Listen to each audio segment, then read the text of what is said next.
ఒకటి ఈరోజు మాట్లాడిన ప్రజాపతిలు, గౌరవ మంత్రులు, పార్లమెంట్ సభ్యులు, శాసనసభ్యులు వారు అన్నీ చెప్పినాయి. ప్రశాంత్ పాటిల్ గారు స్పెషల్ సెక్రటరీ ఇరిగేషన్ నోట్ చేసుకొని అది మినిట్ చేసి ఇరిగేషన్ శాఖ ద్వారా ఎంత వీలైతే అంత చేస్తామని చెప్పి కూడా సమాముగా మాటిస్తున్నా.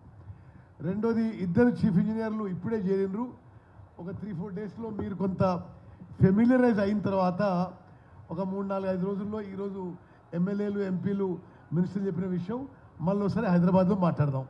మీరు ఆ సిఈ ములుగు కాంట్రాక్టర్లు దయచేసి మీరందరూ కూడా గమనించాలి. సరే, గతంలో బిల్లుల విషయంలో కొంత లేట్ అయింది, కానీ దేవాదుల విషయంలో ఇప్పుడు గౌరవ ఆర్థిక మంత్రి ఇక్కడ ఉన్నాడు. వారి ముందే వారి అష్యూరెన్స్తోనే మేము అష్యూరెన్స్ ఇస్తున్నాం.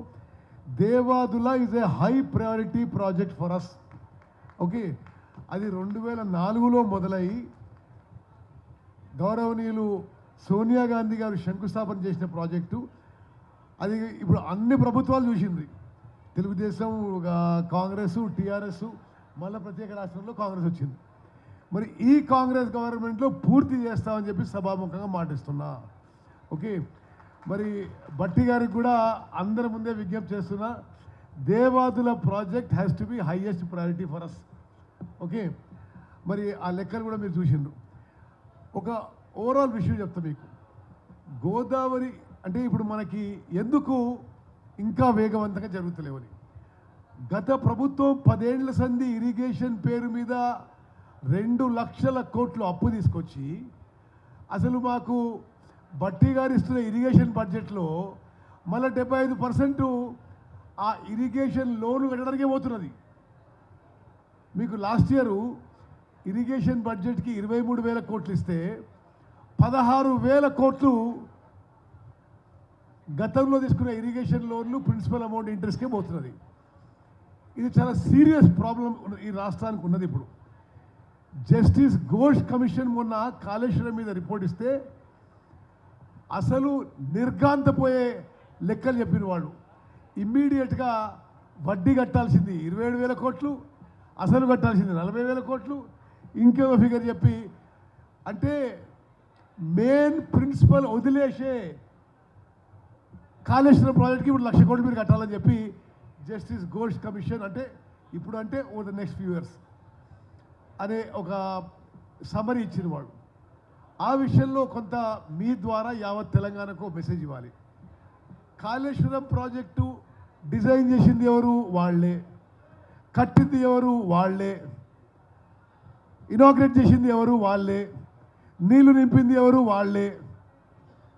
కూలిపోయింది ఎప్పుడు? వాళ్ళ హయాంలోనే. అక్టోబర్ 23, 2023. ఆ రోజు ముఖ్యమంత్రి ఎవరు? కల్వకుంట్ల చంద్రశేఖరరావు గారు. ఇరిగేషన్ మంత్రి ఎవరు? కల్వకుంట్ల చంద్రశేఖరరావు గారు. దాని గురించి ఎంక్వైరీకి మేము ఒక చాలా ప్రసిద్ధిగాంచిన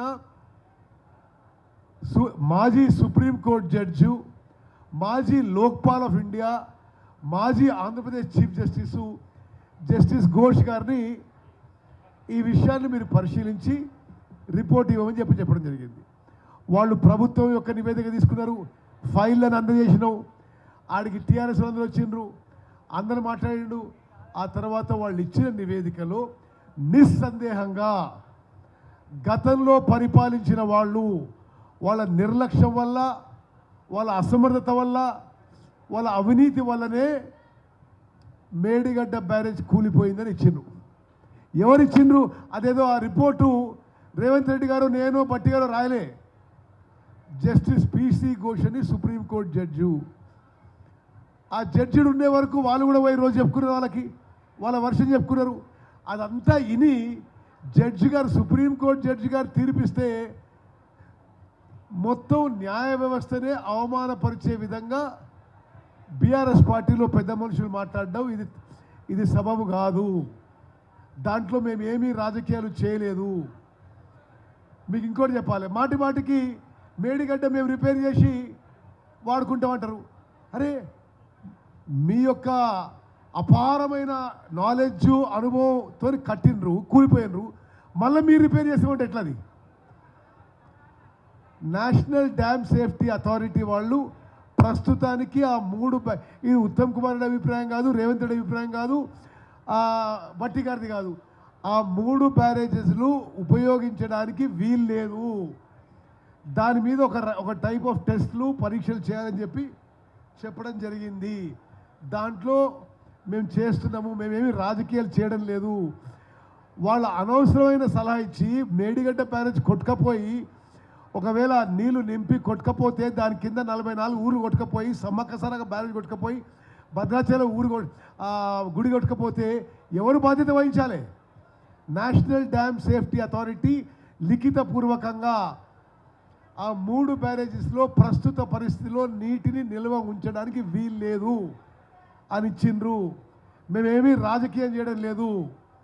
మేము చట్టపరమైన స్టాట్యూటరీ బాడీస్ వాళ్ళ యొక్క ఒపీనియన్ ప్రకారం మేము వస్తున్నాము. చివరిగా గోదావరి నదీ జలాల విషయంలో తుమ్మడి అట్టిపై ప్రాజెక్టు కట్టి తీరుతాము. Doctor BR Ambedkar Pranahita Chevella Sujala Sravanthi project త్వరలో పనులు మొదలుపెట్టి పూర్తి చేస్తాము.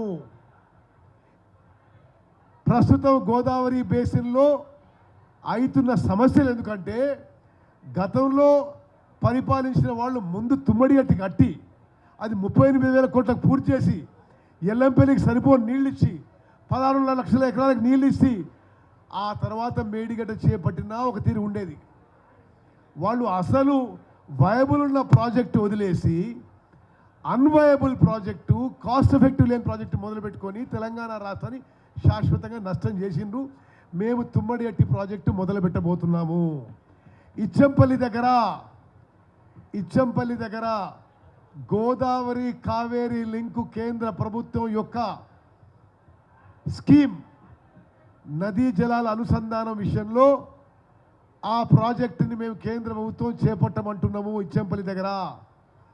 అదేవిధంగా అది కాకుండా ఇచ్చంపల్లి దగ్గర వరద జలాల్లో మాకు 200 టీఎంసీలు కేటాయించి కేంద్ర ప్రభుత్వమే నిధులు ఇవ్వాలి, మేము మళ్ళీ ఇంకో ప్రాజెక్ట్ కట్టుకుంటామని చెప్పి కూడా నేనే లిఖితపూర్వకంగా ఇచ్చిన.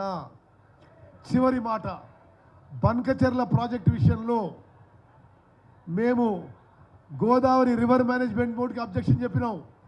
వాళ్ళు మా అబ్జెక్షన్తో ఏకీభవించిండ్రు. పోలవరం ప్రాజెక్ట్ అథారిటీతో అబ్జెక్షన్ చెప్పినారు, వాళ్ళు మా అబ్జెక్షన్తో ఏకీభవించిండ్రు. సెంట్రల్ వాటర్ కమిషన్కి అబ్జెక్షన్ చెప్పినాం, వాళ్ళు మాతో ఏకీభవించిండ్రు. మినిస్ట్రీ ఆఫ్ ఎన్వైరన్మెంట్ ఫారెస్ట్కి లిఖితపూర్వకం ఇచ్చినాం, వాళ్ళు ఏకీభవించిండ్రు. మరి ఇన్ని కేంద్ర ప్రభుత్వం యొక్క రాజ్యాంగబద్ధమైన సంస్థలకి తెలంగాణలో ఇప్పుడున్న కాంగ్రెస్ ప్రభుత్వం బన్కచెర్ల ప్రాజెక్టుకి మేము వ్యతిరేకమని స్పష్టంగా చెప్తుంటే టీఆర్ఎస్ వాళ్ళు కొంత ఏదో డిఫర్మేషన్ చేయాలనో బదనాం చేసే విధంగా మాట్లాడుతున్నారు. ప్రస్తుతం ఉన్న కాంగ్రెస్ ప్రభుత్వం ముఖ్యమంత్రి నుంచి మేమందరం వరకు పోలవరం బంకచెర్ల ప్రాజెక్టు లింక్ ప్రాజెక్టుకి మేము వ్యతిరేకం. రాజ్యాంగపరంగా, చట్టపరంగా, న్యాయపరంగా ఆ ప్రాజెక్టుని అన్ని విధాలుగా మా అబ్జెక్షన్ తెలియజేస్తున్నాము.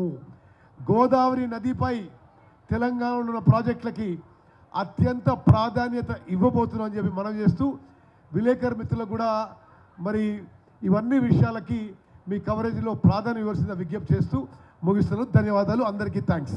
తెలుగులో న్యూస్ కి ఫాస్టెస్ట్ యాప్ ఇప్పుడు టోటల్లీ న్యూ అవతార్లో జస్ట్ 5 seconds లో కంప్లీట్ న్యూస్. సోషల్ మీడియాలో ట్రెండ్స్ కి one stop solution. Live TV app voice search option తో ఇప్పుడే డౌన్లోడ్ చేయండి లేదా అప్డేట్ అయిపోండి. యాప్ లింక్ డిస్క్రిప్షన్ లో ఉంది.